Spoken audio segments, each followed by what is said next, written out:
سلامونه دوستانو، نن در سره یوه قصه شریکوم د غریبې ښاپېرۍ. امید لرم چې مینه په بې علمه خلکو کې اور دی. زموږ په کلي کې دوه کورونه ژوند کولو، چې یو کور په قام دراني او بله کورنۍ په قام تیتلیانو. دواړو کورنو په کلونو سره په یو کلي کې په اتفاق او مینې د درانو په قبیله کې یو ژوند کړی و. هلک چې زیار احمد نومېدو او د تیتلیانو په قبیله کې یو جیلۍ چې ښاپېرۍ نومېده. زیار احمد په ښاپېرۍ باندې مین شو، څرنګه چې ښاپېرۍ د زیار احمد د کلي په یو کور کې همسایه اوسېدله او د بلې خوا کلیوال ساده ژوند و. هلکانو او جینکو به سر یو ځای غویان پسان او رمې سرولې. قرار سره د زیار احمد د ښاپېرۍ زړه په لاس راوړلو، څرنګه چې د زیار احمد کورنۍ په قام دراني زمیندار بېسواده دهقانان خپل ځانونه یې د تیلیانو څخه ډېر اوچت ګڼلو. تیلیان چې د ډېر غریبانان مګر ښه دینداره خلک وو. د زیار احمد او ښاپېرۍ مینه ورځ تر ورځ زیاتېده. یو ځای به دواړو سره بال او نه پویل. یو ورځ دواړه یو د بل سره ټوکې ټکالې کولې، چې اخر ښاپېرۍ د زیار احمد د مزاحونو او ټوکو څخه ډېره تنګه شوه او په خندا سره یې د زیار احمد ته وویل چې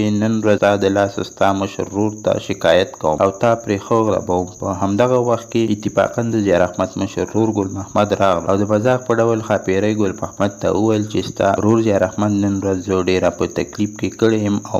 ما ځوروي. ګل محمد چې د بېسواده او د څو ورځې مشر و، سمدستي خپل ورور زیار احمد یې اسمان ته پورته کړو او په ځمکه یې رانسکور او په ګېډه ورته کېناستلو او لکه د وږي زمري په شان یې په یو دقیقه کې د لادو بادو وایستلو. ښاپېرۍ چې خپل مین زیار احمد په بد حال کې ولیدو، سمدستي خپل د مالونو د سرولو ډانګ چې پسونه ته به یې پې پاڼې څنډلې لاس ته کړو او د ګل محمد اوږو ته یې ونیولو او خپل زړه یې د ګل محمد د وهلو سره ښه تش کړو. ګل محمد چې خپل ورور خوشي کو او ښاپېرۍ ته یې مخ راواړو چې اول دې راباندې خپل ورور ووهو او اوس ته د هغې ننګه کوي. ښاپېرۍ ګل محمد ته وویل چې ما د خپل مین سره ټوکې او مزاق کولو او د دې د وهلو د ټکولو لپاره دومره وږی او تږی لکه څوک چې د خپل پلار د سر دښمن وینو ته تږی وي. دا بیچاره زیار احمد دې دونه ووهلو، دومره دې ووهو چې د اخ او پخ څخه دې وایستو، چې خوراک دې بې هوشه کو. ناپوهه ګل محمد د دې واقعې څخه خپل پلار چې خان محمد نومېدو خبر کړو. د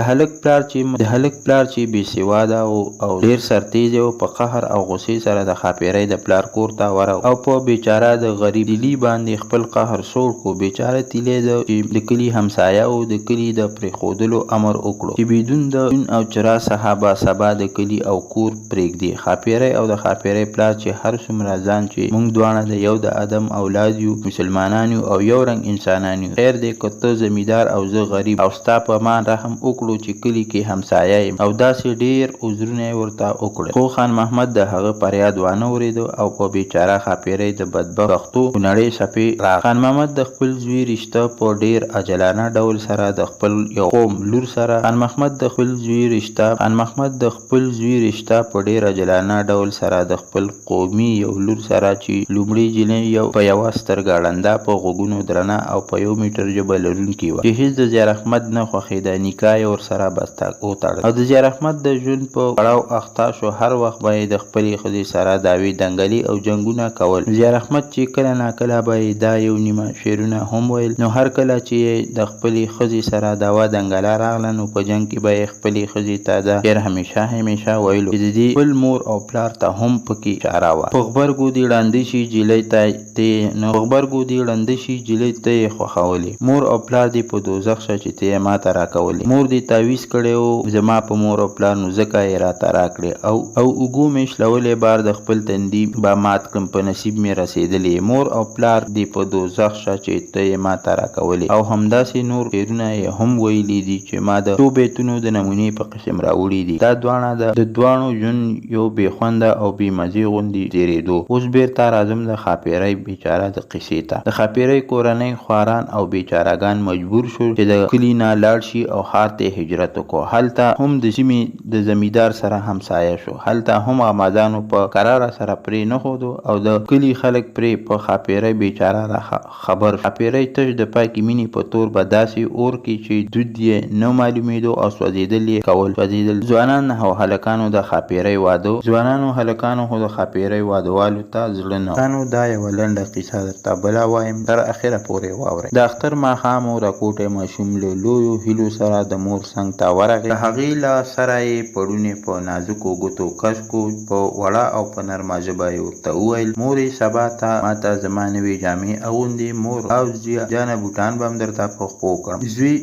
زوی شانو هم نوې جامې لري هغه به هم اغوندي او کنه خو هم ستا خور ده دواړه به پاکې جامې واغوندي او له ترونو سره به مو ماماګانو او نورو خپلوانو کره لاړ شي کوچنی ماشوم مسکی شو څو شېبې غلی و چې بیا شیطان اوس کونډو په مور باندې اواز کو نور هلکان او جینکۍ خو له خپلو پلارانو سره میلو ته ځي زه او شانو به له چا سره لاړ شو د ښځې رنګ په پالوتو د کوچني خبرو ته سوچ کې شو سترګې غلي لامده شو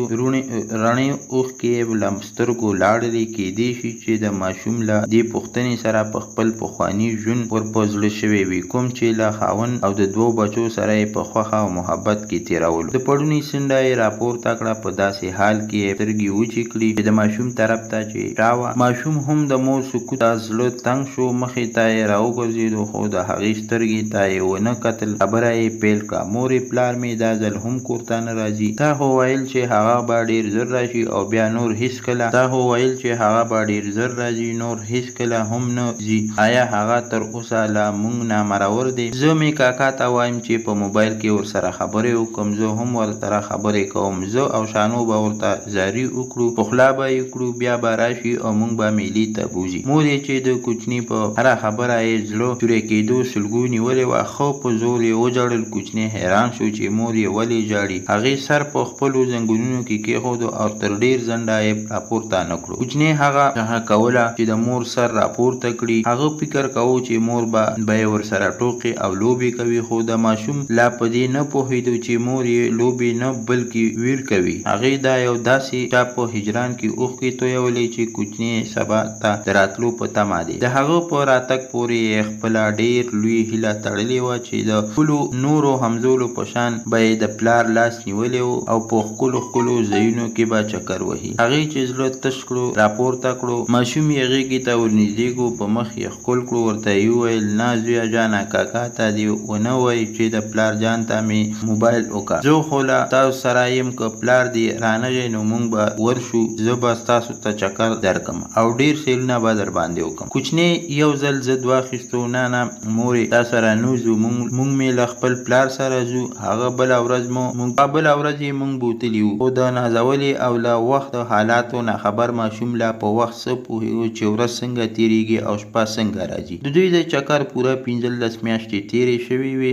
مخامخ د میز د سر د پاسه ایښې ویر یې د سترګې ولګېدې ورغې راپورته یې کړو او خبرې یې ورسره پیل کړې هغه ته یې خپل کور ته د زر راتلو بلنه ورکړه مور یې په بیا سلګو ونیوله په خاطر چې چغې یې له خولې نه ونوځي په بالښت یې خوله ولګوله ګلالۍ هغه پېښه له یاد ویستې وه چې 9 میاشتې وړاندې یې پلار د شپې له مخې په دې تور چې له طالبانو سره اړیکې لري له کور نه وایستلی شو خو وروسته د څو پیرونو اورېدلو یې یوازې د پلار جسد چې د روح ترې له ورغلو امریکایانو سره تللی و د کلیوالو لخوا کور ته داخل کړی شو ماشوم عکس بیرته په میز کېښود راغی د مور څنګ ته ورته وویل ته وګوره چې سبا ته راځې او که نه هغه ماته وویل چې ډېر زر به راشي آیا ته هم ورپسې خفه شوې زه خو ډېر ورپسې خفه یم خو مور یې وغوښتل دا خبره د هلک له فکره وباسي ورته یې وویل هغه څه کوي چې راغواړې پرېږده چې پیسې وګټي بیا به تا ته پرې موټر واخلي کوچني خوشحاله شو منډې یې کړې په خوب ویده خور شانو یې له مخې سره راپاڅوله او ورته یې ویل راپورته شه شانو ورته وویل تاسو له راپاڅولم هغه ورته وویل سبا اختر دی زه او ته به نوې جامې او بوټان اغوندو چکر او سیلونو ته به لاړ شو لالا هم را روان دی اوس به راورسي دوستانو دا وه د یو بې پلاره زوی قصه چې تاسو سره مو شیر کړه امید لرم چې خوښه شوي به مو وي ملګرو زموږ چینل در سره سبسکرایب کړئ چې داسې معلوماتي ویډیوګانې تاسو ته په اسانه در ورسي او د بلې ویډیو پورې د لوی الله